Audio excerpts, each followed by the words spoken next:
Getting a personality? It's easy, but not the way you think. You don't download it, you don't copy it, and you definitely don't find it hiding in some self-help book or trendy podcast. You build it. Layer by layer, day by day, choice by choice. See, most people walk through life like background characters in their own story, saying the safe things, thinking the same thoughts, dressing like the algorithm told them to. But the people who stand out, the ones you can't stop listening to, can't stop watching, can't stop thinking about long after they've left the room, they didn't stumble into that. They crafted it. And the good news? So can you. It starts with one word: curiosity. You want to be interesting? Then get interested. In everything. People, art, history, science, philosophy, languages, human nature. You don't need a niche, you need a hunger. A reason to wake up and ask, what don't I know yet? A boring person isn't born, they're just someone who stopped asking questions. So read the weird books. Watch the documentaries. Listen to strangers. Travel through ideas like a tourist in a country you've never been to. A sharp mind makes a sharp presence. And suddenly, your words start to cut through the noise because they come from a place of depth. But curiosity alone isn't enough. You've got to own who you are. Most people don't have weak personalities, they have muted ones, watered down, polished for approval.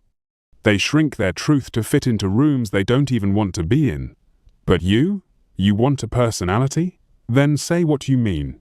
Wear what makes you feel alive. Speak from your core, not from a script. Because confidence isn't volume, it's alignment. It's what happens when your thoughts, your words, and your actions finally match. You don't need to be loud to be heard. You need to be authentic. And here's the twist: you don't build a personality to perform. You build it so that you no longer need to. So you don't have to impress anyone, because presence speaks louder than performance ever could.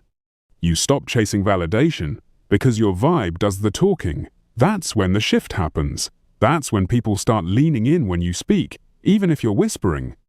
That's when strangers feel like they've known you forever, after just one conversation, because you're not just another version of what the world expects, you're your own category. You want to be unforgettable?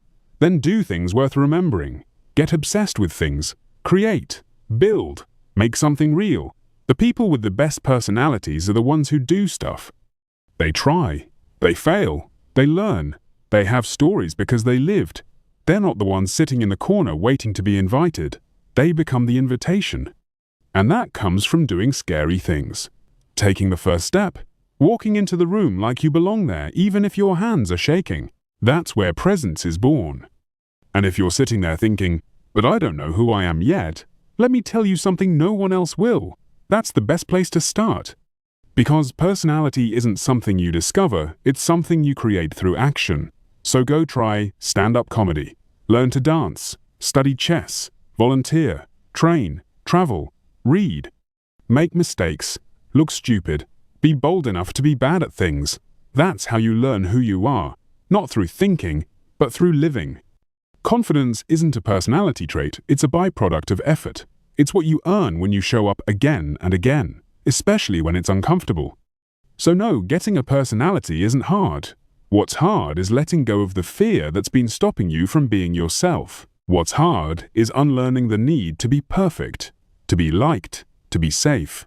But once you stop filtering your truth for other people's comfort, that's when it all unlocks. That's when people stop scrolling. That's when rooms go quiet when you walk in. That's when you realize you never needed to be someone else. You just needed permission to be fully you. And now, you have it.